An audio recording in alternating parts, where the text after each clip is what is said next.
Bonjour à tous. Je continue à vous partager des extraits du livre de Yves Semen sur la théologie du corps de Jean-Paul II. Le langage du corps et la concupiscence de la chair.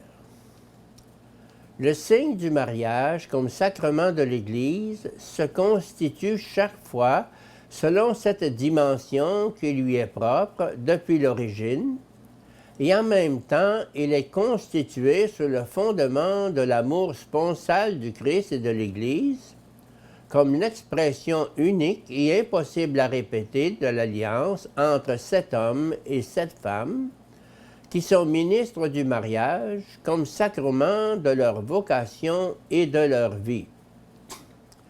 Il est évident que le corps comme tel ne parle pas, mais celui qui parle, c'est l'homme, en relisant ce qui exige d'être exprimé précisément sur la base du corps, de la masculinité ou féminité du sujet personnel, ou mieux sur la base de ce qui peut être exprimé par l'homme uniquement au moyen de son corps. En ce sens, l'homme masculin ou féminin non seulement parle avec le langage du corps, mais en un certain sens, il permet au corps de parler pour lui et de sa part à lui, je dirais en son nom et sous son autorité personnelle. De cette manière, le concept de prophétisme du corps semble lui aussi être fondé. Le prophète, en effet, est celui qui parle pour et de la part de, au nom et sous l'autorité d'une personne. Les corps des époux parleront pour et de la part de chacun d'eux. Ils parleront au nom et sous l'autorité de la personne, de chacune des personnes, poursuivant le dialogue conjugal propre à leur vocation, est basé sur le langage du corps, sans cesse relu en temps voulu, et il est nécessaire qu'il soit relu dans la vérité.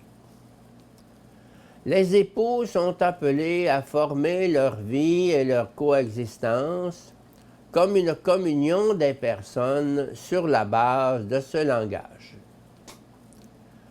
Étant donné qu'au langage correspond un ensemble complexe de significations, les époux sont appelés à devenir, par leur conduite et comportement, par leurs actions et gestes de tendresse, Gaudium Spes 49, les auteurs de ces significations du langage du corps, sur lesquels, par conséquent, ils construisent et approfondissent continuellement l'amour, la fidélité, l'honnêteté conjugale, et cette union qui demeure indissoluble jusqu'à la mort.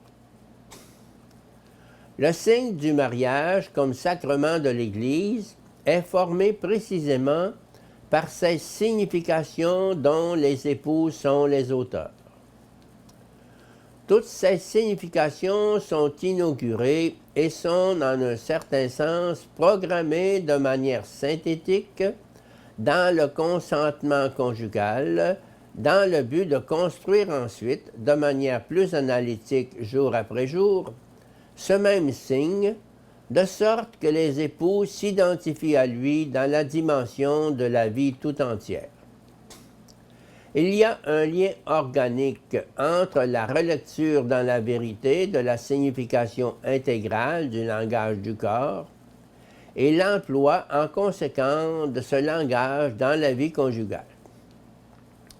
Dans ce dernier cadre, l'être humain masculin et féminin est l'auteur des significations du langage du corps.